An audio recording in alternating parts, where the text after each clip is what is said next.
안녕하세요. 착한 변호사 황은영입니다. 오늘 이 시간에는 검찰 개혁에 대해서 말씀을 드리겠습니다. 올 10월 달부터는 이제 검찰청이 없어집니다. 검찰청이 없어진다? 그러면 검사들은 어디로 가는 걸까요?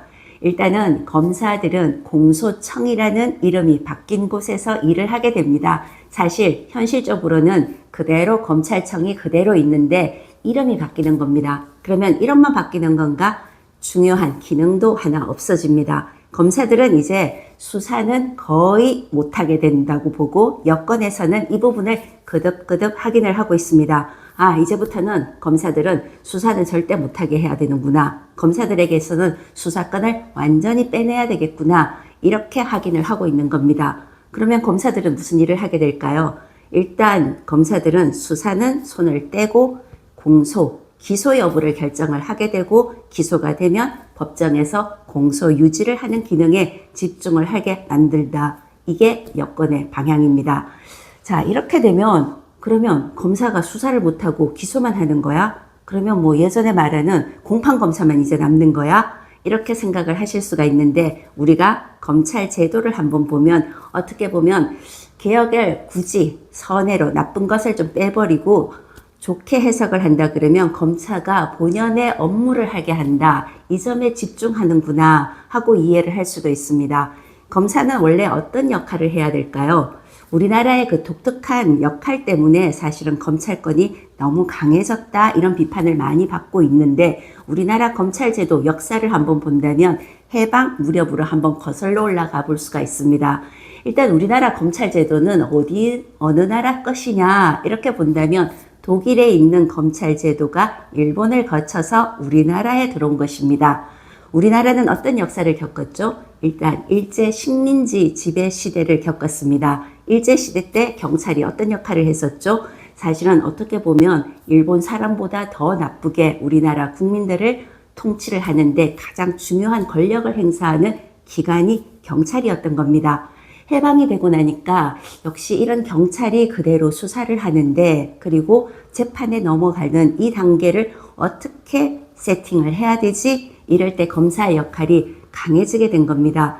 검사는 인권도 담당을 해야 되는 거고 그 다음에 해방 이후에 그 아주 혼란한 상황에서 치안 유지도 성공적으로 유죄를 받게 하는 이런 형사사법 절차를 제대로 이렇게 만들어서 확립을 시켜야 되는 역할에서 가장 중추적인 임무를 수행했던 게 검사였던 것입니다.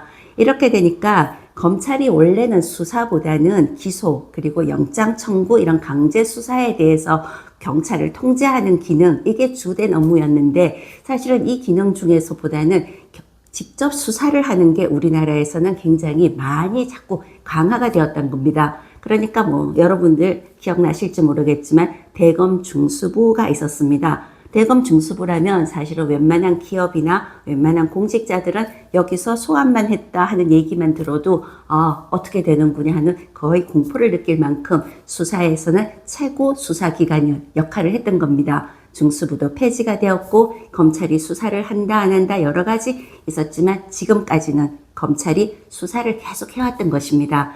그런데 이 수사 기능이 없어지게 되면 그러면 검사들이 못하면 이 기능을 누가 해야 되느냐 이렇게 해서 만들어지는 게 중수청인 것입니다. 중수청이 뭐죠? 중대범죄를 수사하는 수사기구입니다. 자, 수사기구는 사실 우리나라에서 기본적으로는 형사사법 시스템에서는 경찰이 수사기구입니다. 여러분도 아시다시피 경찰에서 많은 사건을 수사를 합니다. 도둑이 들었다, 강도가 들었다, 어떤 피해가 났다 이러면 사실 우리는 경찰이 수사를 하는 것이 우리 생활에서도 여러분들이 잘 알고 있는 부분인데 경찰이 이렇게 일반적인 수사 기능이 있지만 여기에 대해서 특별수사 기능을 맡게 하는 것이 중대범죄수사청, 중수청이 되겠다. 이걸 맡기겠다는 것이 중수청이고 공수처는 일찌감치 이렇게 설립이 되어서 어느 정도 자리를 잡았습니다. 윤 대통령 수사에서도 공수처가 윤 전 대통령을 기소를 했었죠. 이렇게 보면 고위공직자 범죄 수사는 공수처가 여전히 맡고 그리고 중수청은 특별수사, 중대범죄들을 맡게 하고 경찰은 일반적으로 모든 수사를 하게 하는 이런 세 개의 축이 이제 이렇게 마련이 되는 겁니다. 이 과정에서 검사들은 역시 어떻게 보면 어떤 역할을 하게 될까요? 기소만 하나? 그리고 공소 유지만 하나? 이거보다는 수사에 원하든 원하지 않든 간에 개입을 할 수밖에 없습니다. 왜 그럴까요? 영장 청구를 하게 되는 겁니다.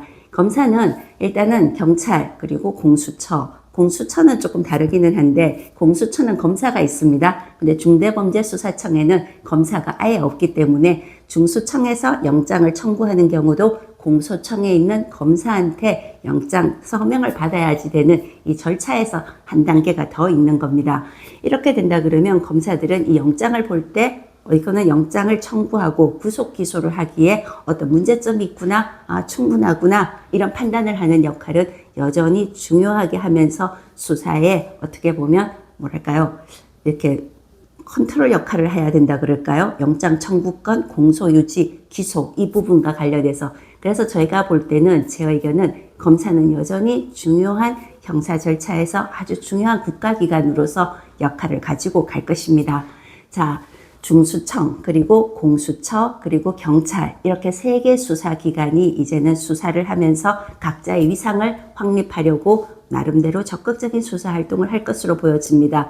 이것이 국민 생활에서는 부정부패가 없어지게 되고 아주 뇌물사건 이런 것도 없어지게 되고 보이스피싱 범죄 이런 것도 줄어들게 되고 강도나 성범죄 이런 부분에도 내가 치안의 안전을 느낄 수 있게 된다. 이렇게 확립이 되도록 우리 다 관심을 갖고 지켜봐야 될 것 같습니다. 어떤 제도들이 생길 때는 우려의 문제도 있지만 그 제도가 가장 안전하게 정착이 할 수 있도록 여러분들이 관심을 갖고 이렇게 좀 감독도 해야 되겠죠?